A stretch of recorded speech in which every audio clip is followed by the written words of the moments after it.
እግዚአብሔር ቤተሰቦች ይህ መስተዋት ሚዲያ ነው። መስተዋት ሚዲያ እንግዲህ ያው መንፈሳዊ ትምህርቶችን የምናገኝበት የአባቶቻችን ታሪክ የምንሰማበት ነው። ይህ ግን ሚዲያው አድጎ ለሁሉ እንዲደርስ ሁሉም እንዲማርበት ለማድረግ ሚዲያውን ማሳደግ መልካም ስለሆነ ይህንን ሚዲያ ሰብስክራይብ በማድረግ ሼር እና ላይክ በማድረግ በማንኛውም መንገድ በመደገፍና ማሳደግ አብረን እንድናገለግል በእግዚአብሔር ስም እጠይቃለሁ። አብረን እናገልግል።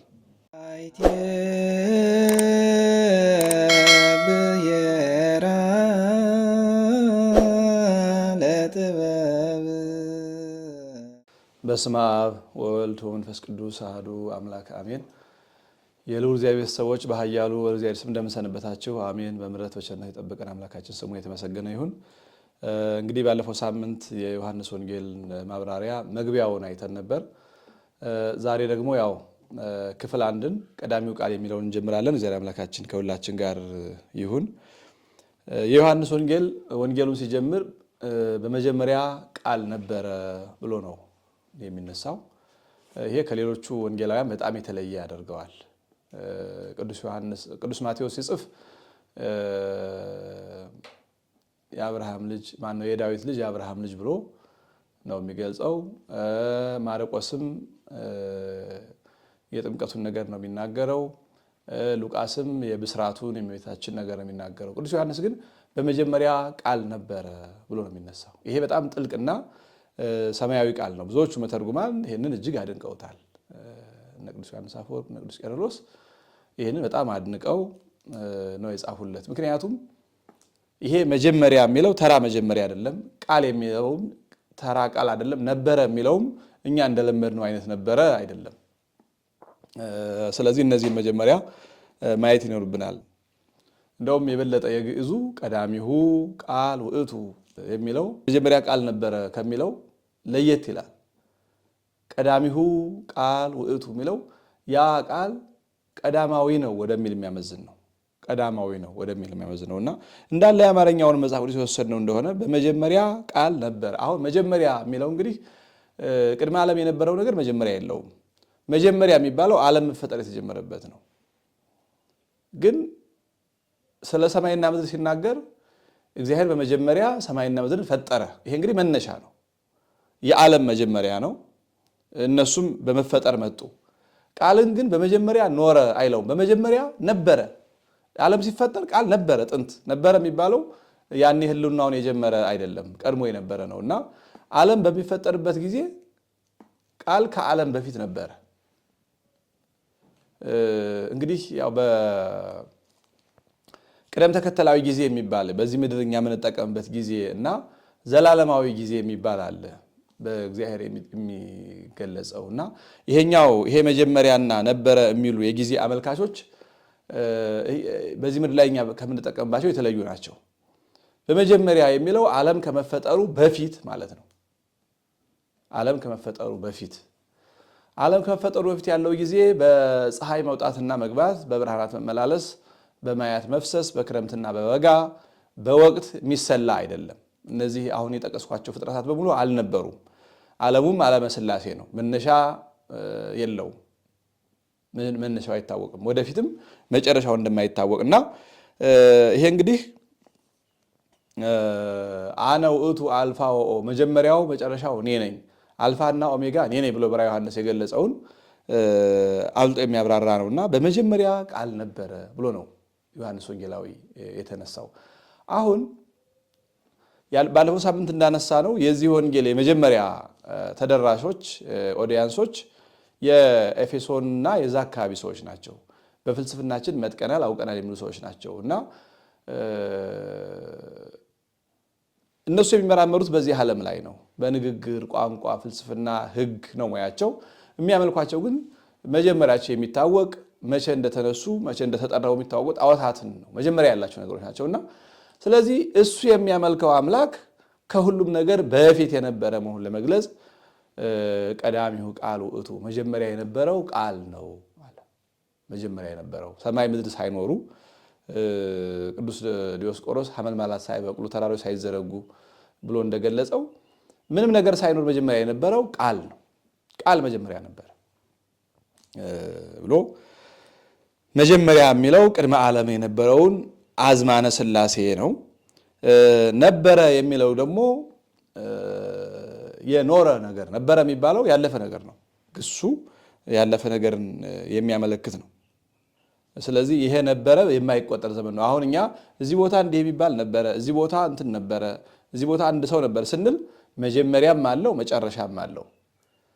ለቀዳማዊ ቃል የሚነገረው ግን መጀመሪያ የሌለው ነገር ግን ቅድመ አዝማን የነበረ መሆኑን ለመግለጽ ነው። ቃል የሚለውን ለይቶ ተጠቅሞታል። ወልድ ማለት ይችላል፣ ኢየሱስ ክርስቶስ ማለት ይችላል፣ ወይም ደግሞ ሌሎቹን የምናገኛቸውን መጽሐፍ ቅዱስ የምናገኛቸውን መጠቀም እየቻለ ግን ቃል የሚለውን ተጠቅሞታል። ቃል የሚለው ብዙ ምስጢር ስላለው ነው። በመጀመሪያ ቃል የሚለው ከአብና ከመንፈስ ቅዱስ ጋር የሚገናዘቡበት ነው። አሁን ወልድ ቢል ወልድ የአብ ልጅ መሆኑን የሚገልጽ ቃል ነው። ከመንፈስ ቅዱስ ጋር አያገናኘውም። ከመንፈስ ቅዱስ ጋር አያገናኘውም።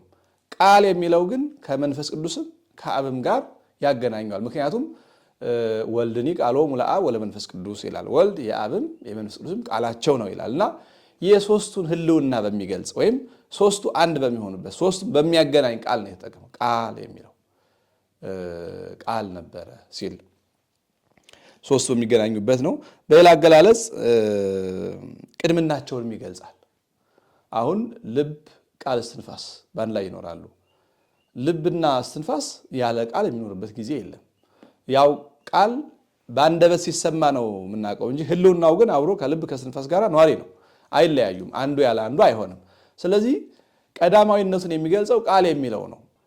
ስለዚህ ቀዳማዊነቱን ከአብ ከመንፈስ ቅዱስ ጋር ቅድመ ዓለም የነበረ አምላክ መሆኑን ለማስረዳት ስለፈለገ በመጀመሪያ ቃል ነበረ ብሎ ቃል የሚለውን ገለጻ ተጠቅሟል ቅዱስ ዮሐንስ ወንጌላዊ። እንግዲህ በመጀመሪያ ሲል ከስነ ፍጥረት አስቀድሞ ማለት ነው። ከስነ ፍጥረት አስቀድሞ ለማለት ነው። ይህ ዓለም ከመፈጠሩ አስቀድሞ ጊዜ ሳይቆጠር የሚለውን ነው የሚያመለክተው። ቃል በዓለም ጊዜ አካላዊነቱን ጭምር ይገልጻል። ያ እያለ ነው የሚገልጸው። ያ የሚባለው አካላዊ ለሆነ ነገር ነው። አካላዊ ለሆነ ነገር ነው። እርሱ ብሎ ይገልጸዋል በሌላ ቦታ። እርሱም በእግዚአብሔር ዘንድ ነበረ። አሁን እርሱ የሚባለው አካላዊ ለሆነ እኔ ባይ ለሆነ ነው እንጂ ለሌላ ነገር እርሱ አይባልም። እርሱ አይባልም እና መጽሐፍ ቅዱስ እርሱ ብሎ አካላዊነቱን፣ ቃል ብሎ ቀዳማዊነቱንና ከአብ ከመንፈስ ቅዱስ ጋር በህልውና የነበረ መሆኑን በሚገባ ገልጾታል። ፈጣሪነቱንም ቅድምናውንም በሚገልጽ ነገር ነው የተጠቀመው። ሶስቱን በሚያገናዝብ እንግዲህ ቃል ከልብ ይወጣል ይወርዳል፣ ኋላ በአንደበት ይገለጻል። ወልድ ቅድመ ዓለም ከአብ ከመንፈስ ቅዱስ ጋር በህልውና ኑሯል። ስጋ በለበሰ ጊዜ ግን ተገልጾ ታየ። ወይም ደግሞ ቃል በልቡናችን ሲወጣ ሲወርድ ሐሳብ ስለሆነ ሲወጣ ሲወርድ ይኖርና ጸሐፊ ብዕር ቀርጾ ብራና ዳምጾ በጻፈው ጊዜ ጎልቶ ገዝፎ ይታያል። አካላዊ ቃል ቅድመ ዓለም ከአብ ከመንፈስ ቅዱስ ጋር በምልአቱ በርቀቱ ኑሮ ኋላ ግን መጥቶ የኛን ስጋ በለበሰ ጊዜ እንደ ቃል ወልድ፣ እንደ ጸሐፊ ቅዱስ ገብርኤል፣ እመቤታችን እንደ ብራና ከእመቤታችን የተነሳው ስጋ እንደ ቀለም ሆኖ ገዝፎ ታየ እና ይሄ ሁሉ ምስጢር ስላለው ቃል የሚለውን የተጠቀመበት በእነዚህ በዚህ ምክንያት ነው። ከዛ በኋላ ጨምሮ ምን ይላል? ያ ቃል በእግዚአብሔር ዘንድ ነበረ ይላል። አሁን በእግዚአብሔር ውስጥ አላለም፣ በእግዚአብሔር ዘንድ ነው። ምክንያቱም በእግዚአብሔር ዘንድ ካለ የተለየ አካል እንዳለው ያመለክታል። እግዚአብሔር ሲል አብን መግለጹ ነው በዚህ አገላለጽ። አሁን ቃል በእግዚአብሔር ዘንድ ነበረ ሲል ወልድ ከአብ ጋራ ቅድመ ዓለም የነበረ መሆኑን፣ ነገር ግን እንደ አብ እሱም ራሱን የቻለ አካላዊ መሆኑን በአሐቲ ባህሪ በልዩ አካል ያለ መሆኑን በእግዚአብሔር ዘንድ የሚለውም በተፈልጦ አለመሆኑን ይገልጻል። በአብ ዘንድ በአብ ልብነት እንግዲህ ቃል መጀመሪያ በልቡና ይታሰባል፣ በአንደበት ይነገራል። በልቡና የታሰበው ነው ወጥቶ በአንደበት የሚነገረው። ቅድመ ዓለም ከአብ አካል ዘማካል ባህሪ ዘምባህሪ ተወልዶ መጥቷልና በእግዚአብሔር ዘንድ ብሎ የሚገልጸው ይሄንን ነው። ልዩነት የላቸውም ለማለት ነው። ከዛ በኋላ ያም ቃል እግዚአብሔር ነው ብሎ ያረጋግጠዋል። አሁን ሶስቱ የተለያዩ መጀመሪያ ቅድምናውን በመጀመሪያ ቃል ነበረ ብሎ ህልውናውን በእግዚአብሔር ዘንድ ነበረ ብሎ ቃልም እግዚአብሔር ነው ብሎ አምላክነቱን ይገልጻል። በባህሪ በህልውና ከአብ ከመንፈስ ቅዱስ ጋር አንድ መሆኑን ለማመልከት ያም ቃል እግዚአብሔር ነው ብሎ ያረጋግጣል።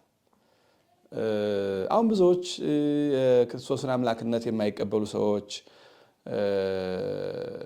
ግን መጽሐፍ ቅዱስ ጠቅሰው አምላክነቱን አንቀበል ማለት የሚሞክሩ ሰዎች እነዚህን ያልፏቸዋል፣ ይዘሏቸዋል።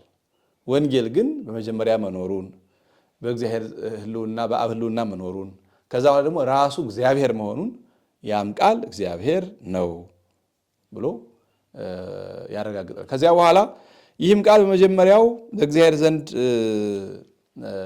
የነበረ ነው ይላል። ወከማሁ ቀዳሚው ቀዲሙ እግዚአብሔር ውእቱ በእግዚአብሔር አብም በእግዚአብሔር መንፈስ ቅዱስም ዘንድ የነበረ ነው ብሎ አረጋግጦ ይገልጻልና ይሄ እንግዲህ ጥርት ያለ ምስጢረ ሥላሴ ነው። ምስጢረ ሥላሴ ነው። ቃል ተብሎ ተገልጿል። እግዚአብሔር ተብሎ ተገልጿል። ወከማሁ ቀዳሚው ቀዲሙ እግዚአብሔር ውእቱ ተብሎ መንፈስ ቅዱስን ገልጿል። የሥላሴን በአካል ሶስት መሆን ያመለክታል። ያው መጽሐፍ ቅዱስ የሥላሴ ሶስት መሆን ለሰው በሚገባው መንገድ እንደያቅሙ አስተምሯል። መጀመሪያ በኦሪት ዘፍጥረት ምዕራፍ 1 ቁጥር 26 ላይ አዳም ሲፈጠር እግዚአብሔርም አለ ሰውን በመልካችን እንደ ምሳሌያችን እንፍጠር ብሎ ይገኛል። አለ ሲል አንድነቱን፣ እንፍጠር ሲል ሶስትነቱን ይገልጻል። ነገር ግን ተከራካሪ ይሄማ አንዱ አንዱንም እንፍጠር ሊለው ይችላል ከአንድ በላይ መሆኑን እንጂ ሶስት ይሁን ወይም አራት አምስት ይሁን አያሳውቅም የሚል ጥያቄ ይነሳ ይችላል። እልፍ ብሎ ኦሪት ዘፍጥረት ምዕራፍ 11 ቁጥር 7 ላይ ወይቤ እግዚአብሔር ኑ ንረድ ወንካው ነገሮሙ ለከለዳውያን ይላል። ኑ እንውረድ እግዚአብሔርም አለ ብሎ ይነሳና ኑ እንውረድ፣ አንዱ የአንዱን ቋንቋ እንዳይሰማው በዚያ ቋንቋቸውን እንደባልቀው። አሁን አንዱ ተናጋሪ ኑ ካለ ኑ የሚላቸው ሁለትና ከዛ በላይ ወይም ከአንድ በላይ የሆኑትን ኑ እንደሚል ይገልጻል። አሁን ተናጋሪ አንድ አለ፣ ኑ የሚባሉ ሌሎች አሉ። ከመጀመሪያው ላይ አንዱ አንዱን እንስራ ይለዋል። ስለዚህ ሁለት ብቻ ሊሆኑ ይችላሉ የሚል ጥርጣሬ ነበር። አሁን ግን ሁለት ብቻ እንዳልሆኑ አንዱ ተናጋሪ ኑ የሚባሉ ደግሞ ሌሎች ሁለት አካላት እንዳሉ ይገልጻል። ነገር ግን ይህንም ይዘው መናፍቃን አይ ይህንም እኮ አንዱ 50ውን 60ውን ኑ ሊላቸው ይችላል፣ የግድ በሁለት አይወሰኑም የሚል እንዳይመጣ እግዚአብሔር ለአብርሃም በሶስት ሰዎች አምሳል በኦሪት ዘፍጥረት ምዕራፍ 18 ላይ ተገልጾለታል። እዛ ላይ አብርሃም በቀትር ጊዜ ተቀምጦ ሳለ ነው የተገለጸለት። መጀመሪያ ምን ይላል? እግዚአብሔር ተገለጠለት ብሎ ይነሳል። እግዚአብሔር ተገለጠለት አንድነቱን የሚገልጽ ነገር ነው። ቀጥሎ አይኑን አነሳና ሶስት ሰዎችን አየ ይላል። ሶስትነትን የሚገልጽ ነው። ከዛ በኋላ በፊት ባለሟልነትን አግኝቼ እንደሆነ ባሪያህን አትለፈኝ ይላል። አንድነቱን ይገልጻል። ጥቂት ውሃ ይምጣላችሁ፣ ምግብ ብሉ፣ ልባችሁን ደግፉ ይላል። እንግዲህ አሁን ይሄ አንድነት ሶስትነትን በሚገባ የሚያመለክት ቃል ነው። ኦሪት ዘፍጥረት ምዕራፍ 18 ላይ አሁን ይሄ እግዚአብሔር ራሱን በሶስትነት ህልውና እየኖረ እንደሆነ ለወዳጁ ለአብርሃም የገለጸበት ነው። ያው በየጥቂቱ ነው። የሰው ልጅ ሁሉ ባንዴ ቢነገረው ከሚጠቀመው የሚጎዳው ይበዛል። እግዚአብሔር አምላክ ሰውን ሲመግበው እንደዛ ነው። በእናቱ ማህፀን ሳለ በጣም የመጨረሻ ያለቀለትን ግሉኮስ በእናቱ እትብት አማካኝነት እንዲመገብ ያደርገዋል።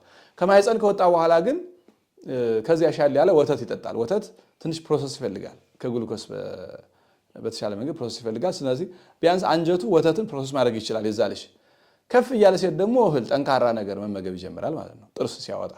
እግዚአብሔር አምላክም ለሰው ልጆች ሃይማኖትን ሲገልጽ አንድነት ሶስትነትን ሲገልጽ እንደየአቅማቸው እያደረገ ነው፣ እንደየዘመኑ። መጀመሪያ አንድነቱን አምላክ መኖሩን ብቻ፣ ከዛ በኋላ ቀስ እያደረገ ደግሞ በአካል ሶስት መሆኑን እያሳደገ አሁን ለሙሴ አዳም ሲፈጠር ከተናገረው በሰናኦር ህንፃ ሲፈርስ የተነገረው ከሰናኦሩ የአብርሃም እየጎላ ይመጣል እና አብርሃም በአንድነት በሶስትነት እግዚአብሔርን ማየት ችሏል። ከዛ በኋላ ያው በመጻሕፍተ ብሉያት መጻሕፍት ሁሉ የእግዚአብሔርን ሶስትነት የሚገልጹ ብዙ ነገሮች ተናግረዋል። በተለይ ቅዱስ ዳዊት በብዙ ቦታ ተናግሯል። ሳህሉ ለእግዚአብሔር መላ ምድረ፣ የእግዚአብሔር ቸርነት ምድርን መላች። ወበቃል እግዚአብሔር ጸና ሰማያት፣ በእግዚአብሔር ቃል ሰማያት ጸኑ ይልና ወምስትንፋሰ አፉ ኩሉ ኃይሎሙ፣ ሰራዊቶቻቸውም ሁሉ በአፉ እስትንፋስ ጸኑ ይላል። ያሁን ሶስትነት የሚያመለክት ነው። ሳህሉ ለእግዚአብሔር ሲል አብን ነው የሚያመለክተው። ወበቃል እግዚአብሔር ሲል በቀጥታ ቃል ብሎ አካላዊ ቃልን ኢየሱስ ክርስቶስን ያመለክታል። እስትንፋሰ አፉ የሚባል መንፈስ ቅዱስ ነው። ስለዚህ ምስጢረ ሥላሴ ነው የገለጸው ቅዱስ ዳዊት። ነገር ግን ያው እንደ ዘመኑ እንደ አቅማቸው፣ ምክንያቱም በዚህ የነበሩ ሰዎች በጣዖት የተከበቡ፣ ሰው ልጅነት ያላገኘበት፣ አይምሮ ባለማወቅ የተያዘበት፣ ሰይጣን የሰለጠነበት ዘመን ስለሆነ አምላካችን እንደ አሕዛብ ጣዖታት ብዙ ነው ብለው እንዳያስቡ አንድነቱን እያጎላ ሶስትነቱን እየሰወረ ነው ሲያስተምራቸው የኖረው። አንድነቱን እያጎላ ሶስትነቱን እየሰወረ፣ ምክንያቱም የእናንተም ብዙ የእኛም ብዙ ምን ለውጥ አለው ብለው አሕዛብን በቀላሉ እንዳያስቷቸው እነሱም እንደዛ እንዳይታለሉ ማለት ነው። እንዲህ አድርጎ በምስጢር ግን ይናገራሉ። አሁን በመዝሙረ ዳዊት ምዕራፍ 32 የምናገኘው ነው። በሌላም ቦታ ቅዱስ ዳዊት ምን ይላል? አብይ እግዚአብሔር ወአብይ ኃይሉ ወአልቦ ሁልቅ ለጥበቢሁ ይላል። ይህ አገላለጽ አሁን ምስጢረ ሥላሴ ነው። አብይ እግዚአብሔር ወአብይ ኃይሉ ይላል። አብይ እግዚአብሔር ሲል አብን ነው። ወአብይ ኃይሉ ወልድን ነው። ወአልቦ ሁልቅ ለጥበቢሁ ሲል ጥበብን የሚገልጽ መንፈስ ቅዱስ ነው። ለዛ ነው አንድነቱን አጉልቶ ሶስትነቱን ሰወር እያደረገ ይነግራቸው ነበር የምንለው በዚህ ምክንያት ነው። በተለይ ኢሳይያስ ምዕራፍ 6 ላይ ኦዚያን የተባለው ንጉሥ በሞተ ጊዜ ወምዝብ ዓመተ ሞተ ኦዚያን ንጉሥ ርኢኩ ለእግዚአብሔር እንዘ ይነብር በመንበሩ ነዋሖ ብሩህ። ኦዚያን ንጉሥ በሞተ ጊዜ እግዚአብሔርን ከፍ ባለና ብሩህ በሆነ ዙፋኑ ተቀምጦ አየሁት ይላል ኢሳይያስ። ከዛ በኋላ ኪሩቤል እንደተገለጹለት ይናገርና እያንዳንዳቸው 6 ክንፍ አላቸው። በሁለት ክንፋቸው ፊታቸውን፣ በሁለት ክንፋቸው እግራቸውን፣ በሁለት ክንፋቸው ደግሞ እንደዚህ ረበው ይቆማሉ ይልና ወይብሎ ለአሐዱ ቅዱስ ቅዱስ ቅዱስ እግዚአብሔር ጸባዖት ፍጹም ሙሉ ሰማያት ወምድረ ቅድሳት ስብሐቲከ። እያንዳንዳቸው ቅዱስ ቅዱስ ቅዱስ እግዚአብሔር ጸባዖት አሸናፊ እግዚአብሔር ሙሉ ሰማያት ወምድረ ቅድሳት ስብሐቲከ፣ ገናናነት በሰማይ በምድር የመላ ነው ይላሉ ይላል። ቅዱስ ቅዱስ ቅዱስ የሚለው ሶስት የሚያመለክት ነው። ነገር ግን ደግሞ ይሄ ቅዱስ ቅዱስ ተብሎ በአካል ሶስት ሆኖ የሚመሰገነው አምላክ በባህሪ አንድ ስለሆነ ማሰሪያው ቅድሳተ ስብሐቲከ ገናንነትህ። ቅዱስ ቅዱስ ካለ በኋላ ማሰሪያው ገናንነትህ ሲል በዓለም የመላ ነው። ምስጋና ጌትነትህ በዓለም የመላ ነው ሲል ደግሞ አንድነትን የሚያመለክት ነው እና እንዲህ አድርጎ ኢሳይያስ የበለጠ አንድነት ሶስትነትን ሰፋ አድርጎ ተናግሮ እናገኘዋለን። መልአኩ ቅዱስ ገብርኤል እመቤታችን ሲያበስራትም ምስጢረ ሥላሴን የተናገረው መንፈስ እግዚአብሔር ቅዱስ ይመጽእ ላዕሌኪ ወኃይለሉ ይጼልለኪ። በዚህ ውስጥ ምስጢረ ሥላሴ አለ። መንፈስ እግዚአብሔር ቅዱስ ይመጽእ ላዕሌኪ፣ መንፈስ የሚለው አለ፣ እግዚአብሔር የሚለው አለ። የእግዚአብሔር መንፈስ ቅዱስ የእግዚአብሔር መንፈስ ወደ አንቺ ይመጣል ሲል እግዚአብሔር አለ፣ መንፈሱ አለ። እግዚአብሔር የተባለው አብ ነው። መንፈሱ የተባለ ደግሞ መንፈስ ቅዱስ ነው። ኃይለሉ የተባለ ደግሞ ወልድ ነው። ስለዚህ ቅዱስ ገብርኤልም እመቤታችን ሲያበስራት ምስጢረ ሥላሴን መሰረት አድርጎ ነው የገለጸላት። ከዚህ በጎላ ከዚህ በተረዳ ግን በማቴዎስ ወንጌል ምዕራፍ 3 ቁጥር 17 ላይ እንደምናገኘው ጌታችን ኢየሱስ ክርስቶስ ሲጠመቅ በዮርዳኖስ እሱ በተወስኖ በቦታ እየተጠመቀ አብ በደመና ሆኖ መጥቶ ይሄ ልጄ ነው እርሱን ስሙት ሲል፣ መንፈስ ቅዱስ ደግሞ በርግብ አምሳል ሲመጣ ሶስቱ አካላት በአካል የታዩበት እስካሁን ገለጻ አገላለጽ ነው። በጽሁፍ በነቢያት ትንቢት በመልአኩ ብስራት በትምህርት የሰማነው በአካል በአንድ ጊዜ በአንድ ቦታ ሶስቱ አካል የታዩበት ዮርዳኖስ ነው። ከዛ በኋላ ነው ከዘመነ ሐዲስ በኋላ አንደኛ ጥምቀት የሰው ልጅ ልጅነቱ የሚመለስበት የምስጢራት ሁሉ በር ነው። ልጅነት ካገኘ በኋላ አንድነት ሶስትነት ቢነገረው በአሕዛብ ጣዖታት ተታሎ አይሄድም። ቀድሞ ግን ልጅነትን ሳያገኙ አይምሯቸው ሳይጎለምስና ሳይታደስ ቢነግሯቸው እንደ አሕዛብ ጣዖታት የኛ ማምላክ ብዙ ነው ወደ ማለት ይደርሱ ነበር። አሁን ጥምቀትን ሲመሰርት እግረ መንገዱን በጥምቀት የሚገኘውን ምስጢርና ጸጋም ጌታችን አሳየና በአንድ አካል በአንድ ቦታ ሶስቱ አካላት ተገልጸው የታዩት በዮርዳኖስ ነው። ከዛ በኋላ እሱ ራሱ ሲያስተምር በብዙ ቦታ አንድነት ሶስትነትን ገልጿል። የእውነት መንፈስ በመጣ ጊዜ አባቴ የሚልከው ይላል። እሱ ራሱ ተናጋሪ ነው። የሚላከው መንፈስ ቅዱስ አለ፣ አባቱ አለ። ከዛ በኋላ በማቴዎስ ምዕራፍ 28 ቁጥር 19 ላይ ስታጠምቋቸውም በአብ በወልድ በመንፈስ ቅዱስ ይሁን ብሎ በተለያየ ቦታ እስካሁን በህቡ በምስጢር በሽፍን ይገለጽ የነበረውን የሶስቱን አካላት በዮርዳኖስ አካላቸው ታየ። ጌታችን ደግሞ ስማቸውን ጠቅሶ አብ ወልድ መንፈስ ቅዱስ ብሎ አምልቶ ነገረንና ይህንን ምስጢረ ሥላሴ ነው ዮሐንስ ወንጌላዊ በወንጌሉ መግቢያ ላይ ቃል ብሎ ወልድን በእግዚአብሔር ዘንድ ብሎ አብን ወከማሁ ቀዳሚሁም ቀዲሙ እግዚአብሔር ውእቱ ብሎ ደግሞ የበለጠ መንፈስ ቅዱስን ገልጾ አንድነት ሶስትነትን አብራርቶበታል። ከዛ በኋላ ቀዳማዊነቱን ህልውናውን ከገለጸ በኋላ የሚሄድባቸው መንገዶች ናቸው በጣም የሚገርሙት። ወቦቱ ኩሉ ኮነ ይላል።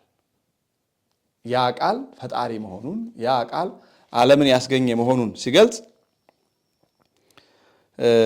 ሁሉ በእርሱ ሆነ ይላል። ሁሉ ነው የሚለው። እንግዲህ እነ አርዮስ ሌሎቹ መናፍቃን አብ መጀመሪያ ወልድን ፈጠረ፣ በወልድ ደግሞ ዓለምን ፈጠረበት የሚል ትምህርት ነበራቸው። ነገር ግን ያለ ወልድ የተፈጠረ ፍጥረት የለም። ሁሉ በእርሱ ከሆነ እሱ ራሱ በምን ሆነ? ምክንያቱም አብ የሚፈጥረው በወልድ ከሆነ ወልድን በምን ይፈጥረዋል? ስለዚህ ሁሉ በእርሱ ነው የተፈጠረው ብሎ አካላዊ ቃል ፍጹም ፈጣሪ መሆኑን ይገልጻል።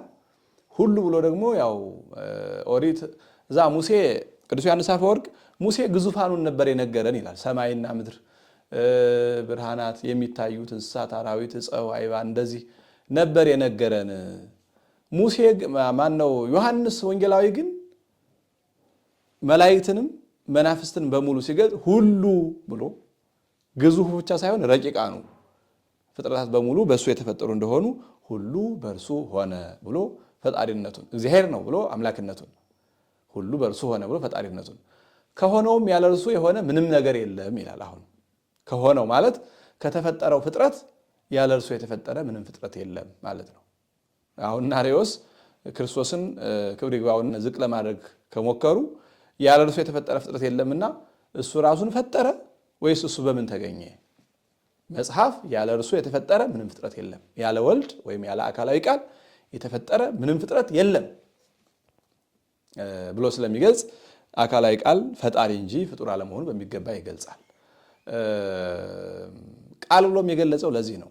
ምክንያቱም ቅዱስ ዳዊት እስመ ውእቱ ይቤ ወኮኑ ወውቱ አዘዘው ተፈጥሩ፣ እሱ ይሁኑ አለ ሆኑ፣ አዘዘ ተፈጠሩ ይላል። ሰው ይሁን የሚለው በቃሉ ነው፣ የሚያዘው በቃሉ ነው እና አካላዊ ቃል ዓለምን የፈጠረ እግዚአብሔር አብ እግዚአብሔር መንፈስ ቅዱስ የተናገሩበት ምክንያት ንባባቸው መሆኑን በሚገባ ይገልጻል። ከዛ በኋላ ፈጣሪነቱን ብቻ ገልጾ አያልፍም። በእርሱም ሕይወት ነበረች ይላል። ወቱ ኮነ ሕይወት። አሁን እኛ ሕያዋን ሆነን የምንኖረው በእርሱ ሕይወት ሰጭነት ነው። መላእክት ሕያዋን ሆነው ያሉት በእርሱ ሕይወት ሰጭነት ነው።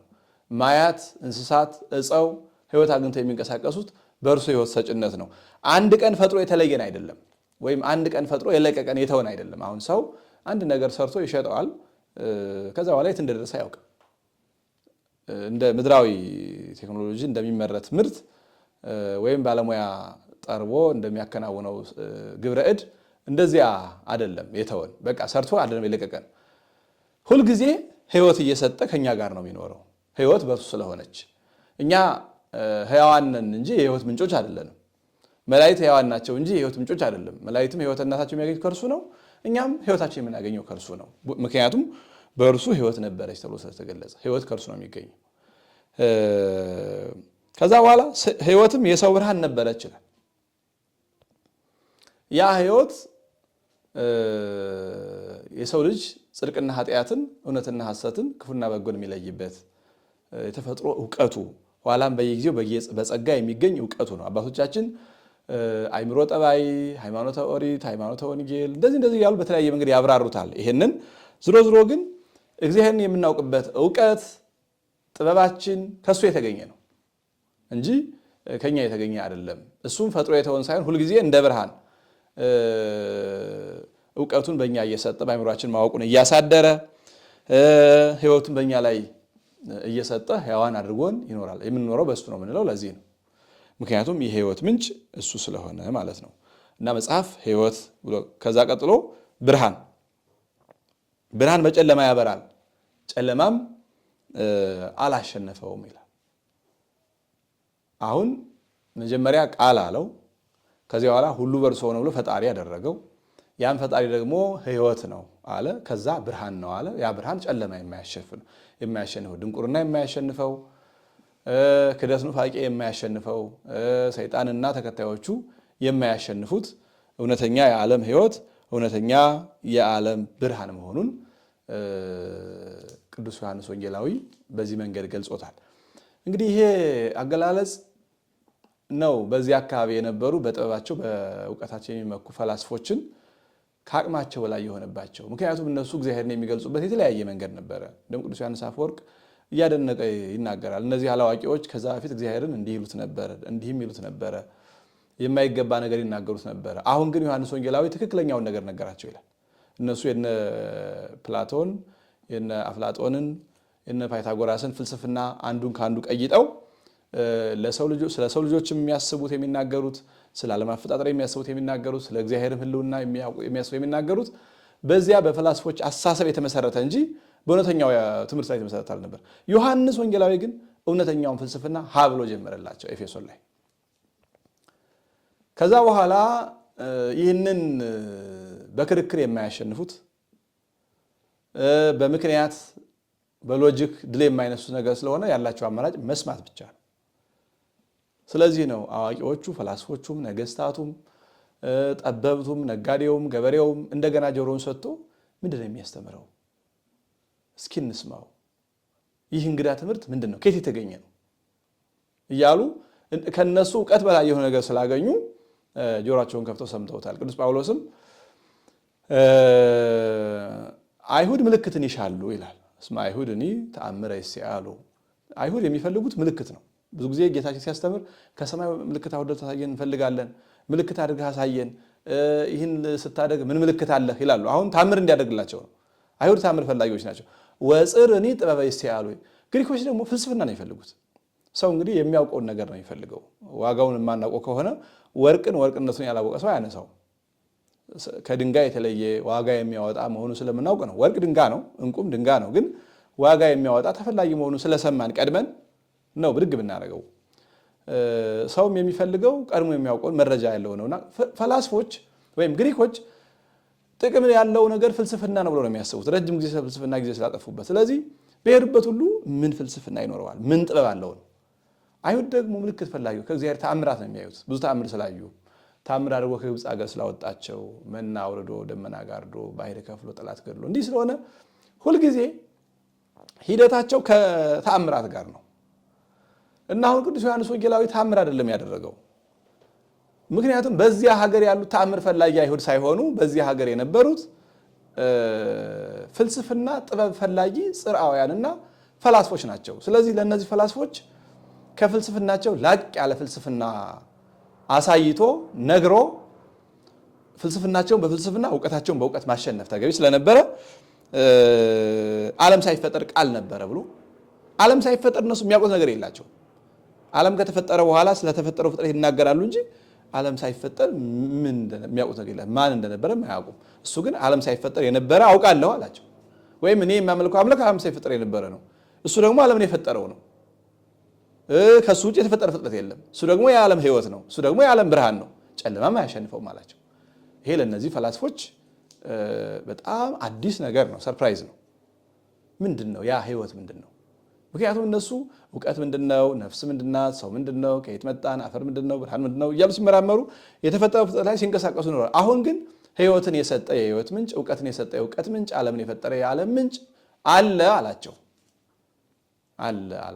ስለዚህ ለዚህ ጆሮ ሰጥተው ጊዜ ሰጥተው መስማት ቻሉ። ለዛ ነው ቅዱስ ዮሐንስ የኤፌሶን ቤተክርስቲያን የመሰረታት። በዛ አካባቢ የነበሩ መምለካውያን ጣዖታቸውን አሰብሮ የጣዖት ቤታቸውን አፍርሶ መልሶ ቀድሶ ቤተክርስቲያን እያደረገ ወደ ክርስትናው ዓለም ያመጣቸው በዚህ መንገድ ነው።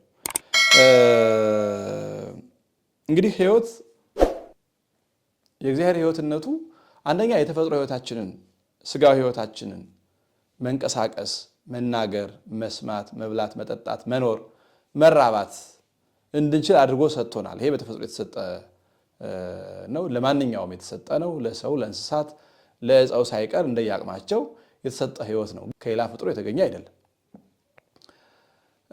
ሌላኛው ህይወት ደግሞ የዘላለም ህይወት ነው። ምክንያቱም ጸጋ መንፈስ ቅዱስ ነው። ጸጋ መንፈስ ቅዱስ ሲያሳድርብን ዘላለማዊ ህይወት አግኝተናል። ሞልታለች። ስለዚህ ህይወት ሲል በተፈጥሮ የሰጠን ህይወት አለ እንደ ሰው እንድንንቀሳቀስ። ከዚህ ያለፈ ደግሞ የባህሪ ህይወቱን አሳድሮ ልጆቹ አድርጎ ዘላለማዊ ርስት መንግስተ ሰማያት እንድንወርስ አድርጎናል። ብርሃን ባለ ጊዜ በአእምሮ ጠባይ በተፈጥሮ ይዘነው የተፈጠርነው ዕውቀት አለ። ከዚያ በኋላ ደግሞ ተምረን መጻሕፍትን መምህራንን ሰምተን የምናገኘው እርሱም በጸሎት በትጋት ደግሞ የሚገልጽልን ሁልጊዜ በእውቀት ላይ እውቀት እየጨመረልን የሚሄደው እውቀት አለ እና ብርሃን የሚለው እሱን ጭምር ነው። ለእኛ ብርሃናችን እሱ ነው። ጨለማ የማያሸንፈው ብርሃን ነው ያለን እና ስለዚህ ዮሐንስ ወንጌላዊ እንዲህ አድርጎ የአካላዊ ቃል ስሙን፣ ፈጣሪነቱን፣ ቀዳማዊነቱን ከአብ ቅዱስ ያለውን ህልውና፣ ፈጣሪነቱን፣ ህይወትነቱንና ብርሃንነቱን በማስተማር በጣም አጭር አረፍተ ነገር ግን ተተርጉሞ የማያልቅ ቃልን አስተምሯል። ከዛ በኋላ እንግዲህ ወደ አቅማቸው ወደሚችለው ይመጣላቸዋል። አቅማቸው እንደየሰው ትምህርት እንደየሰው ይሰጣል። ለሚታበይ ይሄን አውቀዋለሁ ለሚል ከዛ ከፍ ያለ፣ አይገባኝም ይከብደኛል ለሚለው ከታች ወደ ላይ። እንግዲህ ቅዱስ ዮሐንስ ከላይ ወደ ታች ነው። ከቀዳማዊው ወደ ጊዜያዊው፣ ከሰማያዊ ወደ ምድራዊው ነው የመጣው። ደከም ለሚሉ ደግሞ ከምድራዊ ተጀምሮ ይነገራቸዋል። እነ ማቴዎስ ከምድራዊ እየጀመሩ ነው የመጡትና ዮሐንስ በዛ መንገድ ነው ያስተማረው። እንግዲህ የዛሬው ይህን ይመስላል። ይህንን የምትከታተሉ ሰዎች የበለጠ ግልጽ እንዲሆንላችሁ መጽሐፍ ቅዱስ ይዛችሁ ቃሉንም እያነበባችሁ እግር በእግር ለቀጣይም ጥያቄዎች ካሏችሁ ጥያቄዎቻችሁንም በሚለቀቅላችሁ ሚዲያ እየላካችሁልን መስጠት እንዲያመች ዓላማው ቅዱሳት መጻሕፍትን ምዕመናን በሚገባ እንዲረዱት እንዲገነዘቡት በመናፍቃን እንዳይወሰዱ ስለሆነ ጊዜ ሰጥታችሁ መጽሐፍ ቅዱስ ይዛችሁ ቀድማችሁ እያነበባችሁ በተለይ በተከታተሉ የበለጠ ግልጽ ይሆናል። እግዚአብሔር አምላካችን በሰላም ቢያደርሰን ቀጣይ ሳምንት ደግሞ ከዚህ የሚቀጥለውን ክፍል እንቀጥላለን። ይቆየን።